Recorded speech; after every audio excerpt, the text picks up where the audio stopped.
A very good morning, everyone. I hope all of you are doing well and all of you have enjoyed your Sunday. So it's a Monday and let's start our topic with a freshness. So in our previous class, we have started the topic elasticity of supply, right? हमने शुरू कर दिया था elasticity of supply को पढ़ना. हमने समझा था that elasticity of supply measures the percentage change in quantity supplied due to some percentage change in own price of commodity. Okay, and we have also discussed the formula for calculating elasticity of supply. Then after we have started the topic degrees of elasticity of supply. There are basically 5 degrees. Elasticity of supply is equals to infinite. Then elasticity of supply is equals to 0. These two are imaginary situations. Elasticity of supply is infinite means supply बहुत ज़्यादा elastic है. Supply changes itself even without a change in price. Even when price is constant, then too quantity supplied sometimes increases and sometimes decreases. Here is the diagram for perfectly elastic supply. Have a look. You have to simply draw a graph. You have to draw a square over here. I have already mentioned in our previous class that you are supposed to make a square. आपको O P Q यहाँ एक square बनाना है, ठीक है? Now have a look. Perfectly elastic means there is no need to change the price. The quantity increases sometimes even at this price and sometimes it decreases. So this is our supply curve, which is a horizontal straight line parallel to x-axis. You have to write S over here. You have to write elasticity of supply is equals to infinite. और अगर मैं formula लगा के बात करूं तो percentage change in quantity is positive, but percentage change in price is 0. So my answer will be infinite. If I will divide 10 by 0, I will get infinite. Now have a look on the next one. Elasticity of supply. कौन सी वाली degree करनी है? This time we have to discuss perfectly inelastic supply. Inelastic है मतलब change ही नहीं होती है, बिल्कुल भी change नहीं आएगा. Who will draw the diagram on the screen? Who can draw? Who can give it a try? What about others? Okay, Karan, I am allowing you to draw the curve on the screen. Wait for a second. Yes, beta. Take a marker, use a pen and start drawing. इसको ना थोड़ा सा आप इसको चलिए हो जाएगा, बन जाएगा, बनाइए.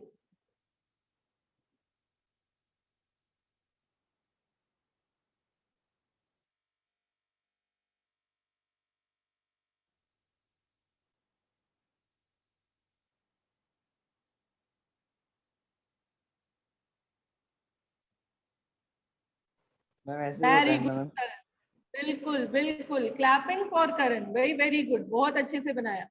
पी प्राइस इंक्रीज भी हो गई पी से P1 तो भी क्वांटिटी चेंज नहीं हुई और प्राइस डिक्रीज हुई तो भी चेंज नहीं हुई. ये है vertical straight line parallel to y axis. It is indicating that elasticity of supply is 0. चलिए और कौन बच्चा बना सकता है? तो हम यूनिटरी इलास्टिक सप्लाई का डायग्राम बनवाते हैं आपसे. Unitary elastic supply. Anyone who want to try? अच्छा लगेगा आपको बना के? Anyone other than Karan? I have drawn a square over here. बाकी जो बच्चे यहाँ बोर्ड पे नहीं बना रहे हैं वो बच्चे अपने फेयर रजिस्टर रफ रजिस्टर में बनाए. Okay, जानवी. Yes, बेटा. I have drawn the main square base for you. Wait for a second. By chance आपका white board screen से चला गया है. Yes, I am drawing the square for you. Then after you have to complete the graph.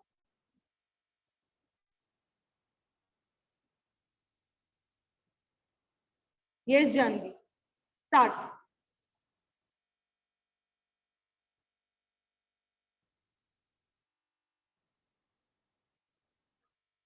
Use the pen.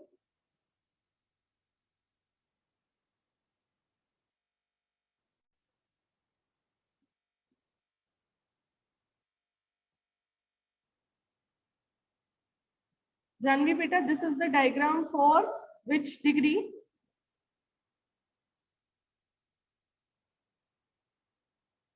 Unitary elastic supply.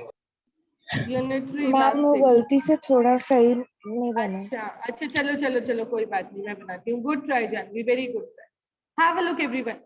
Unitary elastic supply, what is it? It is a situation when percentage change in quantity supplied is exactly equal to the percentage change in price. जितना price में change आएगा उतना का उतना change quantity supplied में आएगा। तो देखिए भैया डायग्राम कैसे बनाना है आपको। ये स्क्वायर बना दिया। अब यहाँ जो इरेजर यूज हो गया है, virtual black board, you know, white board. चलिए अब देखिए भाई क्या करना है आपको। मैंने ग्रीन मार्कर यूज किया है। यहाँ पे प्राइस को इतना इंक्रीज करूंगी तो क्वांटिटी को भी इतना ही इंक्रीज करना है। स्केल लेके यूज करना। प्राइस अगर आप 2 सेंटीमीटर्स ऊपर कर रहे हो तो आपको क्वांटिटी को भी 2 सेंटीमीटर्स ऊपर करना है, आगे करना है, और आप इनको ज्वाइन कर देंगे। अब आप चाहें तो नीचे डिक्रीज करके भी देख लीजिए, दोनों को इक्वल लेवल से डिक्रीज करके देख लीजिए। और इन पॉइंट्स को जब आप कनेक्ट करेंगे तो आपका कर्व ऐसा आएगा, ओरिजिन से ऊपर की तरफ मूव करता हुआ। ठीक है, ये यहाँ पे थोड़ा सा इरेज करके दोबारा बनाती हूँ। ओरिजिन से आएगा डायरेक्ट अपवर्ड स्लोपिंग कर्व, और वो बनेगा आपका unitary elastic supply curve. Answer रहेगा elasticity of supply is equals to 1। ये कर्व एग्जैक्ट इन पॉइंट्स को टच करता हुआ ऐसा स्ट्रेट बनना चाहिए, और स्टार्टिंग इसका ओरिजिन से होना चाहिए। ये सप्लाई में खास बात है कि कर्व बनाते टाइम आपका कर्व स्टार्ट होना चाहिए from the origin. In case of elasticity of supply is equals to 1, or we can say in case of unitary elastic supply. What is it indicating? It is indicating that percentage change in quantity supplied is exactly equal to the percentage change in price of the commodity. Right? चलिए भाई, highly elastic supply क्या पता चल रहा है आपको? Name से बताइए, raise your hand and tell me. Highly elastic supply में क्या होगा? Percentage change in quantity supplied क्या रहेगी, ज्यादा या कम?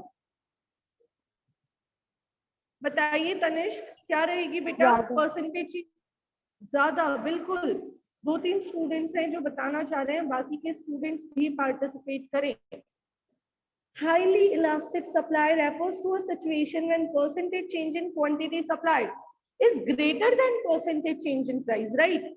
तो आप डायग्राम बना के मुझे बताइए, आपका लाइन एक्स एक्सिस से स्टार्ट होगा कि वाई एक्सिस से? पहले आप एक स्क्वायर बनाइए। मैंने आपके सामने स्क्रीन पे एक स्क्वायर बना दिया है। Now what you are suppose to do, you have to take some percentage change in price. मैंने ले लिया इतना। अब आपको क्वांटिटी में थोड़ा ज्यादा चेंज ले लेना है, तो इतना ले लीजिए। और मुझे जल्दी से बताइए कि आपका कर्व कैसा आ रहा है, एक्स एक्सिस से स्टार्ट हो रहा है या वाई एक्सिस से स्टार्ट हो रहा है? ओरिजिन से तो नहीं होगा। Yes, you can unmute and speak. जिसने बना लिया वो जल्दी से बता दीजिए। Y axis. वाई एक्सिस से सभी का। What about others? Y axis से किस किस का कर्व स्टार्ट हो रहा है? किस किसने कर्व बनाया और किस किस का कर्व वाई एक्सिस से स्टार्ट हो रहा है? Okay, Janvi and Lakshya. What about others? Raise your hands. Those who are getting a curve which is starting from y-axis. That's great. Have a look, everyone. जब मैंने इनको join किया होगा, मैंने क्या शो किया? Percentage change in price is this much, whereas percentage change in quantity is this. आप ध्यान रखिए, ये विजिबल होना चाहिए। आप डबल लेंगे, जितना मैंने प्राइस को चेंज किया उससे डबल मुझे क्वांटिटी को चेंज करना है। जब मैं स्केल लेके इसको ड्रॉ करूंगी तो मेरा कर्व आएगा कुछ इस तरीके से। ये है highly elastic supply, where percentage change in quantity supplied is greater than the percentage change in price. चलिए बताइए, इलास्टिसिटी का आंसर क्या रहेगा? ग्रेटर देन 1 और less than 1? Greater than 1, more than 1। Yes, very good. Our answer will be more than 1. Our answer will be more than 1, right? अभी देखिए ध्यान से, इसमें हमारा आंसर more than 1 आया क्यों? मे बी मेरी percentage change in quantity supplied है 20%, तो परसेंटेज चेंज इन प्राइस तो उससे कम ही है ना। आप 20 डिवाइडेड बाय 10 करके देखिए, आपका आंसर रहेगा more than 1। अब डायग्राम बनाते टाइम क्या क्या जरूरी है? O, P, Q, ये तो मैंने इनिशियल लिख दिया। सप्लाई कर्व पे S लगा दिया, प्राइस P1 और क्वांटिटी Q1। प्राइस P1 और quantity Q1. These are the things which are compulsory. आपको अपनी ग्राफ पे बनानी ही पड़ेगी. चलिए, less elastic supply. Who will try? Less elastic supply. Who will try on the screen? और भी बच्चे हैंड रेज करें, कोशिश करें. You will enjoy. ज्यादा से ज्यादा थोड़ा बहुत गलत ही तो बनेगा, कोई प्रॉब्लम नहीं. हम सब क्लास के ही बच्चे हैं, right? Okay, Pankaj will try. Yes Pankaj, very good बेटा. Give me a second. I am just allowing you to use pen. हाँ जी बेटा जी, बनाइए. मैं आपके लिए सिंपल स्क्वायर बना दूं क्या पहले ही? या श्योर मैम. चलिए, मार्कर को ना मोटा कर लीजिए. जहां आपको डॉट दिख रहा होगा एक ब्लैक कलर का, कलर वाला, उसके पास में एक एस टाइप का कर्व होगा. वहां से आपका मार्कर जो है वो थोड़ा सा मोटा हो जाएगा. इजी हो जाता है उससे बनाना. हाँ जी बेटा, मैंने आपके लिए स्क्वायर बना दिया है. चलिए, this is O P and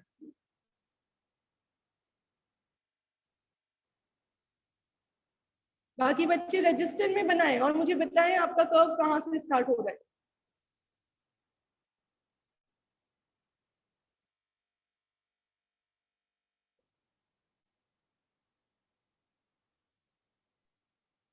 alright ma'am, done.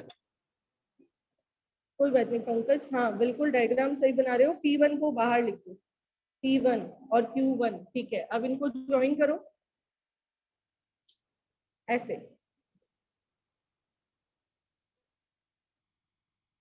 बिल्कुल सही किया आपने. अब ये कर्व आप स्केल लेके जब बनाएंगे तो कौन सी एक्सिस से आएगा? जरा बना के देखते हैं. X axis. एक्स एक्सिस से. बिल्कुल, जब हम इनको बनाएंगे तो ये आएगा यहाँ एक्स एक्सिस से. स्ट्रेट लाइन आएगा. मेरा थोड़ा सा स्क्रीन पे फिंगर ट्विस्ट होने की वजह से ये ऊपर से टर्न आ गया. आपको ये यहीं तक बनाना है, ठीक है? तो जब भी लेस इलास्टिक सप्लाई होती है हमारा कर्व स्टार्ट होता है एक्स एक्सिस से, और जब भी मोर इलास्टिक सप्लाई होती है हमारा कर्व स्टार्ट होता है वाई एक्सिस से. ये चीज याद करनी पॉसिबल ही नहीं. अभी भी आप अगर मुझे अचानक से पूछेंगे ma'am in which situation the curve starts from x axis, तो मैं अपने दिमाग में पहले ग्राफ बनाऊंगी और तभी मैं बता पाऊंगी कि कौन सी सिचुएशन में ऐसा होता है. तो हमें तो ग्राफ बनाना है. ग्राफ बना के डिसाइड करना है कि कब कर्व एक्स एक्सिस से स्टार्ट होगा और कब वाई एक्सिस से. ओरिजिन से कब स्टार्ट होगा? When the elasticity of supply is equal to 1, और एक्स एक्सिस से स्टार्ट होगा when elasticity of supply is less than 1. Y axis से स्टार्ट होगा when it is more than 1. And in case of in case of perfectly elastic and perfectly inelastic supply, the curve will be either horizontal parallel line or vertical straight line, right? Now have a look at this important observation. You have to keep it in your mind that whenever the supply curve is starting from the origin, its elasticity of supply will be equal to 1 only. जब भी origin से start हो रहा है तो equal to 1 he answer आएगा. जब भी एक्स एक्सिस से स्टार्ट हो रहा है तो आपको लेस देन 1 ही बताना है, और वाई एक्सिस से स्टार्ट हो रहा है तो more than 1. Now flatter the curve, more is the elasticity. This we have already discussed. If we draw two supply curves, then the flatter curve will show the more elasticity of supply. This one is flat and this one is steep. अब आप नीचे वाले curve की बात कीजिए, S की बात कीजिए, जो थोड़ा सा फ्लैट है. आप देखिए, ये इनिशियल प्राइस थी, ये क्वांटिटी थी. प्राइस इतनी डिक्रीज होती है. फ्लैट वाले कर्व की बात कर रहे हैं तो क्वांटिटी में इतना चेंज आ गया. ये OQ से OQ2, यानी कि Q से Q2 तक का चेंज आ गया है. तो it means the percentage change in quantity is greater than the percentage change in price. यही शो कर रहा है ये. और जो स्टीपर कर्व है उसकी बात कीजिए. जो कर्व थोड़ा सा स्टीपर बनाया है उसमें भी जब पुराने प्राइस से न्यू प्राइस को देखते हैं तो प्राइस का चेंज तो सेम है, बट कंपैरेटिवली आप क्वांटिटी का चेंज अगर ऑब्जर्व करेंगे, क्वांटिटी का चेंज जब आप ऑब्जर्व करेंगे तो इतना सही है, यानी लेस इलास्टिक सप्लाई है. सप्लाई में कुछ कम चेंज आएगा. What you can do, you can draw two different diagrams. जब भी आपको ये पूछ ले flatter the curve, more is the elasticity, what you are supposed to do, You can draw two diagrams like this. One here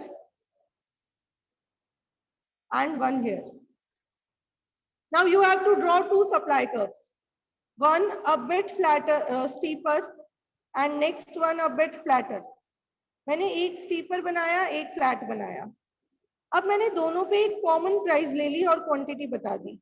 this one is the price in quantity और मैंने ऐसा ही यहाँ पे किया. ये मैंने प्राइस ले लिया और ये क्वांटिटी ले लिया.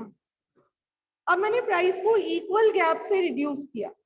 मैंने इस ए कर्व में भी प्राइस को जितना रिड्यूस किया उतना ही बी में रिड्यूस करते हैं, इतना. तो ए कर्व की क्वांटिटी का चेंज ऑब्जर्व कर लीजिए और बी में भी आप सेम चेंज कीजिए और बी के क्वांटिटी का चेंज ऑब्जर्व कर लीजिए. अब जब आप दो डिफरेंट डायग्राम्स बनाते हैं तो आपके लिए इसको एक्सप्लेन करना कंपैरेटिवली इजी और समझना भी इजी हो जाएगा. आप देखिए मैंने आपके लिए ये दो बना दिए हैं. एस एस सप्लाई कर्व है, बाद वाला थोड़ा फ्लैट है और ये स्टीपर है. ओ पी क्यू ये सब कुछ आप बना के रखेंगे. पुराना वाला क्यू, न्यू वाला Q zero, new price P zero. और जब आप इनको ऑब्जर्व करेंगे तो you will be able to explain that percentage change in price is same in both the curves, but the percentage change in quantity is different in different curves, and it is clearly showing that flatter the curve, more is the elasticity. I hope you will be able to explain this part. आगे बढ़ते हैं. ये description वाली table अच्छे से कर लेंगे तो सब हो जाएगा, आराम से हो जाएगा. 5 कर्व बना के दिए हुए और 5 की डिग्रीज एक्सप्लेन की हुई है. Now time period and supply. If I talk about very short period, तो very short period के टाइम पे सप्लाई रहती है perfectly inelastic. बहुत कम टाइम पीरियड की बात करोगे आप तो उसमें सप्लायर सप्लाई को बहुत ज्यादा नहीं बढ़ा पाएगा. मैं एक मैंगो की शॉप पे जाके शॉपकीपर को बोलूं मुझे तो अभी 50 kgs दे दीजिए, तो हो सकता है वो किसी विलेज से मंगवा रहा है, वो अपने यहाँ से नहीं सप्लाई कर रहा, तो इमीडिएट बेसिस पे वो सप्लाई नहीं बढ़ा पाएगा. मैं अपने मिल्क मैन को बोलूं कि मुझे तो अभी इतना आउटपुट चाहिए, इतना मिल्क चाहिए, तो बोलेगा गाय दूध देगी तब मैं आपको मिल्क अवेलेबल करवाऊंगा ना. तो कुछ पेरिशेबल गुड्स होते हैं जिनकी बहुत कम टाइम पीरियड में सप्लाई को बहुत ज्यादा बढ़ाया नहीं जा सकता. अब बहुत कम कितना टाइम हो सकता है इसकी कोई डेफिनेशन नहीं है. May be 10 minutes, may be 10 days, may be 1 month. अलग अलग कमोडिटीज के लिए अलग अलग. What you have to keep in your mind is whenever time period is very short, then supply will remain unchanged even when price changes. Okay, आगे देखिए. Short period time. Short period है, आपके पास थोड़ा time है.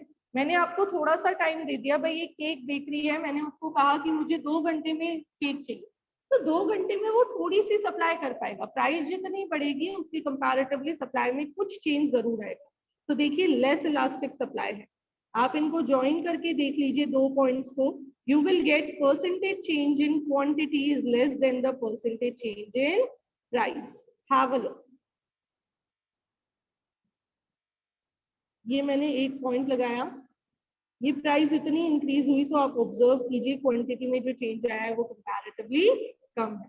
तो short period में supply होती है लेस इलास्टिक. और अगर लॉन्ग पीरियड दे दिया जाए, प्रोड्यूसर को बहुत सारा टाइम दे दिया जाए, तो वो सभी फैक्टर्स ऑफ प्रोडक्शन को चेंज करके क्वांटिटी सप्लाइड को अच्छे खासे लेवल तक इंक्रीज कर सकता है. ठीक है, वो क्या कर पाएगा, क्वांटिटी सप्लाइड को एक प्रॉपर लेवल तक इंक्रीज कर पाएगा, चेंज कर पाएगा. बस कंप्लीट हो गया है हमारा सप्लाई वाला चैप्टर. हमने पढ़ लिया है. क्या क्या पढ़ा है सुनिएगा ध्यान से. We have discussed the meaning of supply. Then after the determinants of supply, सबसे important determinants वाला टॉपिक रहता है, क्वेश्चन आते हैं उसमें से. Then after we have discussed the meaning of supply curve and supply schedule, individual and market, and then we have covered the topic law of supply, the most important topic, law of supply. What you are supposed to write in a law, the statement of law, the assumptions of law, the table, diagram, and the explanation. Then we have discussed the exceptions of law of supply, then the movement and shift. All of you know the movement and shift, right? Movement occurs only due to change in own price and shift occurs due to change in factors other than own price. Shift आता है factors other than own price की वजह से और movement आता है change in own price की वजह से. Then we have discussed the elasticity of supply. We have discussed it properly. We have discussed the formula, and we have also discussed the degrees and then time period and supply. Now, whenever you are going to solve the numericals, you have to use three formulas. Number one, elasticity of supply is equals to percentage change in quantity upon percentage change in price. Number two, elasticity of supply is equals to delta Q upon delta P multiplied by P upon Q. Number three, you have to keep it in your mind that total revenue is equals to price into quantity. काफी बार question में आपको supply कितनी की है वो नहीं दे रखा होगा, तो उस कंडीशन में आपको गिवन होगा टोटल रेवेन्यू। फर्म का टोटल रेवेन्यू वही है जितना वो फर्म जो मार्केट में ऑफर कर रही है उसके अकॉर्डिंग। तो हम क्या करेंगे, P इंटू क्यू का फॉर्मूला यूज करेंगे और टोटल रेवेन्यू को P से डिवाइड करके हम कैलकुलेट कर पाएंगे क्वांटिटी जो एक्चुअली फर्म ने सप्लाई की है। ठीक है, अभी देखिए ये वाला पोर्शन कंप्लीट है। न्यूमेरिकल्स आपका आज का टास्क है। मिसलेनियस से पहले वाले क्वेश्चन सब करने हैं। अब बुक में कुछ सॉल्व प्रैक्टिकल्स भी गिवन हैं, आप उनकी भी प्रैक्टिस करें और रिमेनिंग भी करें। So no one is having no doubts, then we can end our class over here. Karan Gupta, do you want to ask something? No, ma'am. Okay, all right. So everyone enjoy yourself, complete the notes in your fair register and send me the PDF and prepare chapter 1 and 2 of statistics in a well and proper way for your test. Enjoy yourself. See you in the next class.